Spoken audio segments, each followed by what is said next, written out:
Alright guys, welcome to part, I think, 4 of this video. And as I was saying before, this actually seems to be pretty good. I didn't have to do any fiddling at all. I think it actually was set to the right height by default. And it seems to have stopped that horrible hissing sound that was coming off of the top of this one.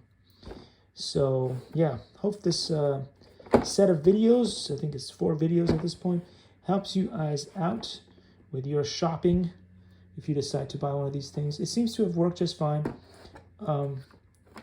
They were different. This one here, it was a little bit more annoying to remove, but luckily the guy who installed it, Adrian, did a good job and didn't over tighten it, so I was able to unscrew it and put the new one in. Now, the new one, I'm not sure if they actually have a picture of what it looks like. No, they don't, but it's easier to do sort of a likey